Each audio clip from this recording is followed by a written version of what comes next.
সবাইকে জুম্মা মোবারক। শুক্রবার স্পেশাল একটা দিন, আর স্পেশাল দিনে স্পেশাল রান্নাবান্না নিয়ে আজকের ব্লগটি থাকবে। আশা করি পুরো ব্লগটি আপনাদের ভালো লাগবে, আর ভালো লাগলে অবশ্যই সম্পূর্ণ ব্লগটি দেখার অনুরোধ রইল। আসসালামু আলাইকুম, নতুন একটি ব্লগ আপনাদের সবাইকে স্বাগতম জানাচ্ছি। আশা করি সবাই ভালো আছেন, আমিও আল্লাহর রহমতে ভালো আছি। শুক্রবার দিন একেবারেই বন্ধের একটা দিন, আর এই বন্ধের দিন আসলে আমার কাছে অনেক ভালো লাগে, কারণ মনে হয় যে এই দিনটাতে কোথাও বের হতে হবে না, কারণ প্রতিদিনই বাইরে বের হতে হয়। এটা আমার কাছে অনেকটা প্যারার মতো, কারণ আমি একেবারেই নিরিবিলি একটা মানুষ, ঘরকোনা, ঘরে থাকতেই পছন্দ করি। এই শুক্রবার দিনটা আমার কাছে অনেকটা ভালো লাগে, কারণ বাসায় থাকা হয়, একটু লেট করে ঘুম থেকে ওঠা হয়, আবার লেট করে ঘুমানো যায়। তো সব মিলিয়ে বাসায় থাকাটার এই একটা সুবিধা যে লেট করে ঘুমালেও সকাল সকাল ওঠার একটা প্যারা থাকে না। তো যাই হোক, শুক্রবার দিন যেহেতু স্পেশাল একটা দিন, আর স্পেশাল দিনে আজকে কী রান্নাবান্না করছি তা আপনারা দেখে নিশ্চয়ই বুঝে গেছেন। আজকে আমি মুরগির রোস্ট রান্না করব, পোলাও রান্না করছি, তো আর হলো গরু মাংস ভুনা করব। তো আমি এদিকে মুরগির রোস্টগুলোকে ভেজে নিচ্ছি, লবণ হলুদের গুঁড়ো দিয়ে মাখিয়ে ভেজে নিলাম সামান্য পরিমাণ। আর আজকে আমি রোস্টগুলো ফার্মের মুরগি দিয়ে করছি, আর অন্যদিকে পোলা চালটাও ধুয়ে নিয়েছি। তো আমি রোস্টটা ভেজে উঠিয়ে রেখেছি, আর এখন আমি পেঁয়াজ কুচি ভেজে তার মধ্যে দারচিনি, এলাচ, তেজপাতা, আদা বাটা সব কিছু দিয়ে ভালোভাবে, রসুন বাটা সব কিছু দিয়ে আমি মশলাটাকে কষিয়ে নিচ্ছি। আর অন্যদিকে আমি এখন যে মিশ্রণটা আমি বানাই রোস্টের মধ্যে, এটা না দিলেই আমার একেবারে হয় না, সেই মিশ্রণটা আমি দিয়েছি। আর এটা কিন্তু আমি টক দই, তারপরে হলো বাদাম বাটা 1 চামচ, গুঁড়া মরিচ, তারপরে হলো টমেটো সস, এগুলো দিয়ে, আর সামান্য পরিমাণ ঘি, বাসায় থাকলে 1 চামচ ঘি দিবেন, আর না থাকলে দেওয়ার দরকার নেই। তো আজকে যেহেতু আমার বাসায় ঘি ছিল না, তো ঘি আমি না দিয়ে আজকে রান্না করছি। তো এই মিশ্রণটা দিলে রোস্ট রান্নাটা কিন্তু অনেক গ্রেভি হয় আর অনেক মজাদার হয়। তো আমি এখন সব মশলা দিয়েছি, আর রোস্টের মশলা তো দিয়েই দিলাম। তো সব কিছুতে এখন আমি ভালোভাবে কষিয়ে নিচ্ছি মশলাটাকে। আর অন্যদিকে আমি পোলাও রান্না করবো, সেজন্য পেঁয়াজ ভেজে নিচ্ছি। পেঁয়াজ, দারচিনি, এলাচ, তেজপাতা দিয়ে পেঁয়াজটাকে ভালোভাবে ভেজে নিচ্ছি, সামান্য আদা বাটাও দিয়ে আমি পোলাও রান্না করলে।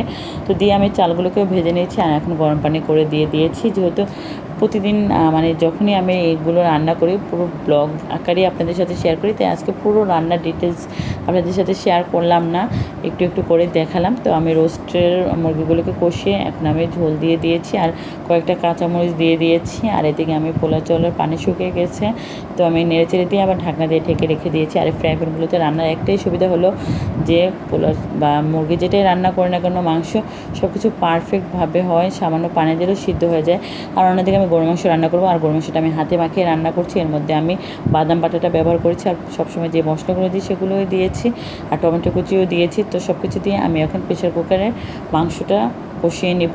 তো তার প্রেশার কুকারে মাংসটা আজকে কষিয়ে আলু দিয়ে রান্না করব। তো আলুটা আমি আলাদা রেখে দিয়েছি, আর মাংসটা কষানোর পরে আলু দিয়ে দেবো। তো আমি কীভাবে প্রেশার কুকারে আলু দিয়ে মাংস রান্না করি সেটাও আপনাদের সাথে শেয়ার করব। তো আমার পোলাও কিন্তু রান্না হয়ে গেছে, আমি পোলাও উঠেই ফেলছি। আর অন্যদিকে আমার রোস্ট রান্নার মাঝখানে আমি একটু চিনি দিয়ে দিয়েছি, আর সামান্য পরিমাণ কেওড়া জল দিয়ে দিয়েছি। আর এই তো আমার রোস্ট রান্না কিন্তু কমপ্লিট হয়ে গেছে। তো একেবারে একটু ঝোল ঝোল রেখেছি, কারণ বাচ্চারা সবাই রোস্টে ঝোল পছন্দ করে। তো রোস্ট রান্না আমার হয়ে গেছে। আর অন্যদিকে আমি এখন গরু মাংসটা প্রেশার কুকারে দিয়ে দিয়েছিলাম। তো 10 মিনিট পরে আমি প্রেশার কুকারের ঢাকনাটা উঠিয়ে দেখছি যে প্রেশার কুকারের মাংসটা অনেকটা সিদ্ধ হয়ে গেছে, কষানো হয়ে গেছে। তো এখন আমি কেটে রাখা আলুগুলো দিয়ে দিচ্ছি। আর গরু মাংস রান্না করবো, আলু দেবো না এটা তো কল্পনাই করা যায় না, কারণ বাসায় সবাই আলু পছন্দ করে। তো আলু দিয়ে আমি এখন আবার প্রেশার কুকারের ঢাকনাটা দিয়ে আবার 10 মিনিট সিটি দেওয়ার অপেক্ষায় থাকবো। 10 মিনিট পরে দেখা যাবে যে আমার মাংস আলু সবই সিদ্ধ হয়ে গেছে। তো 10 মিনিট পরে আমি আবার ঢাকনাটা উঠিয়ে একটা কড়াইয়ের মধ্যে নিয়ে নিব। তো এটার প্রসেসিংটা দেখালাম না পুরো রান্নার, কারণ আমার অলরেডি দেরি হয়ে গেছে। তো বাচ্চাদের গোসল টোসল করালাম। তো এখন আবার আমার মাংস রান্নাটা হয়ে গেছে, আর ভিডিও আকারে আপনাদের সাথে শেয়ার করবো সেটা ভুলে গেছি। তো যাই হোক, ওদেরকে খাইয়ে দিছি। আর এই তো 2 ভাই মিলে এসি রুমে এসে ছেড়ে বিছানাপত্র এলোমেলো করে এখন নিচে বসেছে, বল খেলতেছে। এই দৃশ্যগুলো আমার কাছে খুব ভালো লাগে, যখন সাফি রাফির সাথে বসে খেলে। তো আমার কাছে অনেক ভালো লাগে 2 ভাই যখন এরকমভাবে খেলাধুলো করে। আমার ঘরদোরের অবস্থা দেখে কিন্তু একেবারেই বোঝা যাচ্ছে যে পুরো এলোমেলো, কিন্তু আমার পুরো ঘরদোর গোছানো ছিল। আমার 2 ছেলে মিলে আমার বিছানার বালিশ, খাতা এগুলো সব এলোমেলো করছে। তো যাই হোক, সন্ধ্যার পর নাস্তা টাস্তা করেছি।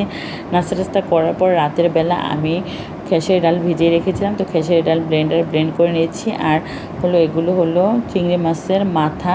তো এগুলো আমি সেদিন চিংড়ি মাছ কেটেছিলাম, বক্সে করে রেখে দিয়েছিলাম। তো চিংড়ি মাছের মাথাও আমি ব্লেন্ড করে নিয়েছি। তো যোগা, চিংড়ি মাছের মাথাকে আমরা যখন ব্লেন্ড করি সেটাকে বলি যোগা। তো যোগা দিয়ে আমি খেসারির ডাল দিয়ে একটা বড়া বানাই, আর এই বড়াটা কিন্তু খেতে অসম্ভব মজা লাগে।